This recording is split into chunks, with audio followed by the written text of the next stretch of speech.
안녕하세요. 헤비프레인입니다. 이번 시간에는 스테이트를 다루는 데 자주 사용되는 value notifier와 state notifier에 대해 알아보겠습니다. value notifier는 간단한 스테이트를 다루는 데 유용하게 사용될 수 있습니다.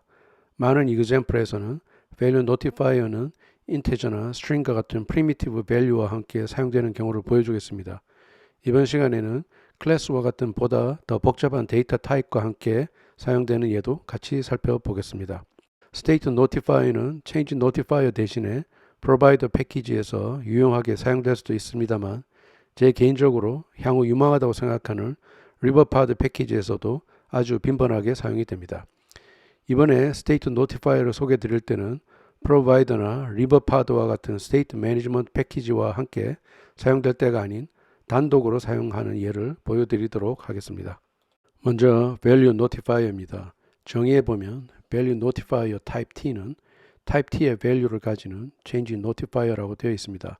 실제로 Value Notifier는 Change Notifier의 subclass입니다. Value Notifier는 Type T의 value가 변하면 그 변환 값을 리스너들에게 알려주는 역할을 합니다. 그런데 값이 변했다는 것은 어떻게 판단을 하느냐 하면 equality operator를 사용해서 합니다. 인테저나 string과 같은 primitive 타입의 경우 같다는 것에 대한 판단이 아주 간단하지만 클래스와 같은 복잡한 타입의 경우에는 이 판단이 다소 복잡합니다. 이에 대해서는 예제에서 다룰 예정입니다. 그리고 value는 어떤 것이라도 될 수 있습니다.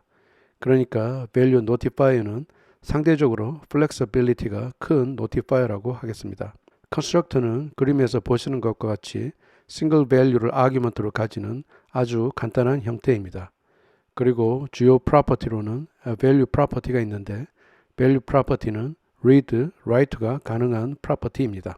또한 value notifier는 change notifier의 subclass이기 때문에 change notifier의 메소드들을 활용할 수 있습니다.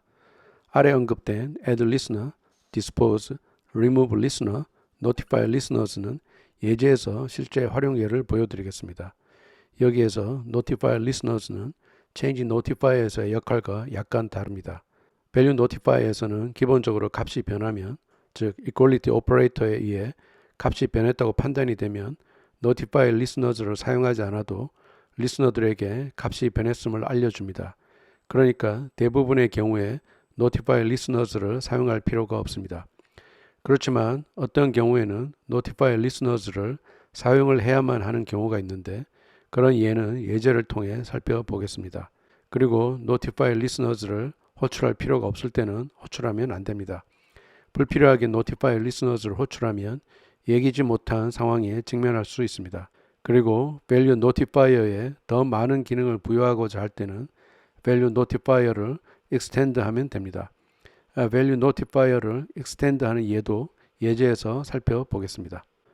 다음으로는 value notifier에서 값이 변했음을 알려줄 때 값의 변화를 listen하고 적절한 조치를 취할 필요가 있습니다. value notifier는 value listenable의 일종인데 value listenable들은 value listenable builder를 사용해 변환값을 listen할 수 있습니다.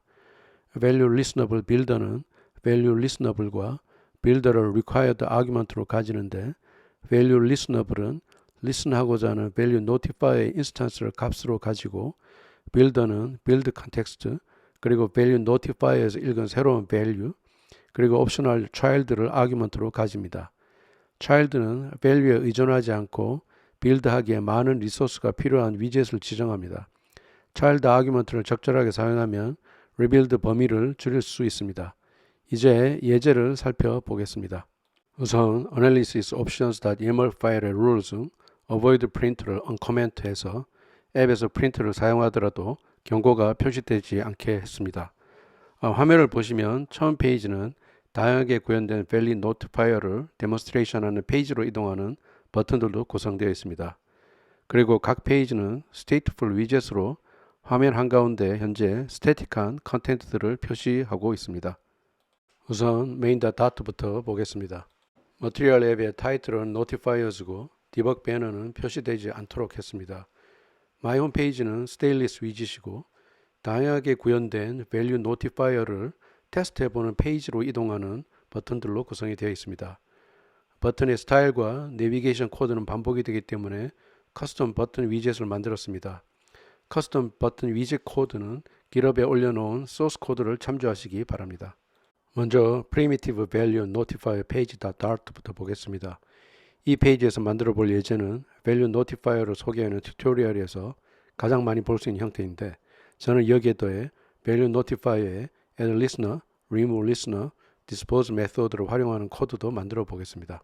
우선 integer 타입의 value notifier final 변수 underscore counter를 선언하고 initial value가 0인 value notifier instance를 assign합니다. 그러면 이제 underscore counter의 value property의 value는 0가 됩니다. value notifier의 value를 증가시키기 위해서는 floating action 버튼의 onPress callback에서 underscore counter instance의 value property를 직접 증가시킵니다. 앞에서 말씀드렸다시피 value notifier는 value property를 가지는데 value property는 value notifier 외부에서도 자유롭게 변경을 시킬 수 있습니다. 그런데 value notifier value가 변경되면 리스너들에게 값이 변경됐음을 알려준다고 했습니다. 그 변경된 값을 리스너할 수 있는 위젯이 value listenable builder입니다. 센터 위젯을 integer 타입의 value listenable builder로 감싼 후 value listenable property에는 underscore counter를 assign하고 build context와 integer 타입의 value 그리고 optional widget 타입의 child를 argument로 가지는 builder callback에서 센터 위젯을 return합니다. 그리고 텍스트 위젯에는 0 대신에 변화하는 카운터 값을 표시하도록 수정합니다. hard restart하고 실행시켜 보겠습니다. floating action 버튼을 누를 때마다 카운터 값이 증가합니다. 다음으로는 underscore counter instance에 value가 3이 되면 다이얼로그를 표시하고 5가 되면 other page로 이동하는 기능을 만들고자 합니다. 우선 이 기능을 수행하는 void 타입의 underscore counter listener 함수를 만들겠습니다. underscore counter listener 함수에서는 만약 underscore counter value가 3이면 value를 표시하는 다이얼로그를 표시하고 만약 underscore counter value가 오면 other page로 이동을 합니다. 그리고 initState 함수에서 underscore counter에 add listener 함수를 이용해서 underscore counter listener 함수를 등록합니다. 이렇게 하면 underscore counter에 value가 변할 때마다 underscore counter listener 함수가 호출이 됩니다. 다음으로 dispose 함수에서 underscore counter에 remove listener 함수를 이용해서 underscore counter listener 함수를 remove 한 후 underscore counter를 dispose 합니다. hard restart 시킨 후에 실행을 시켜 보겠습니다. floating action 버튼을 눌러 보겠습니다. 3이 되는 순간 다이얼로그가 표시가 되었고 5가 되는 순간 other page로 이동을 했습니다. 간단한 value notifier를 이용해서 생각보다 많은 일을 할 수 있음을 확인했습니다. 다음으로는 value notifier를 extend해서 사용하는 예를 살펴보겠습니다. value notifier를 extend하면 value notifier에 다양한 기능을 추가할 수 있습니다. 우선 counter value notifier라는 integer 타입의 value notifier를 extend하는 클래스를 만들겠습니다. 클래스를 만들고 나니 counter value notifier에 red squiggle 라인이 표시가 되었습니다. 전등 모양의 아이콘을 클릭하니까 create constructor to call super.value notifier라는 메뉴 아이템이 표시가 되었습니다. 메뉴 아이템을 클릭하겠습니다. 그랬더니 constructor가 제너레이트 되었는데 저는 외부에서 initial value를 제공할 거기 때문에 constructor를 변경하지 않고 그대로 두겠습니다. 다음으로 increment counter by 10이라는 함수를 만들고 value에 10을 더한 값을 새로운 value로 set하겠습니다. 다음으로 initial value가 0인 counter value notify instance를 create 한 후 underscore counter 변수에 저장을 합니다. 그리고 floating action 버튼에는 두 개의 floating action 버튼을 추가하겠습니다.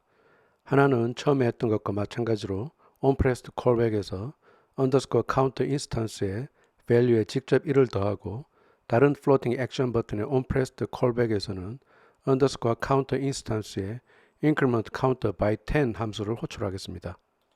다음으로 center 위젯을 integer 타입의 value listenable builder로 감싸고 0를 value로 교체를 합니다.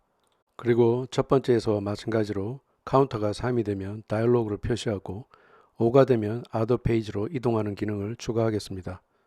hard restart하고 실행을 해보겠습니다. 3이 되니까 다이얼로그가 표시가 됐고 5가 되니까 other 페이지로 이동을 했습니다.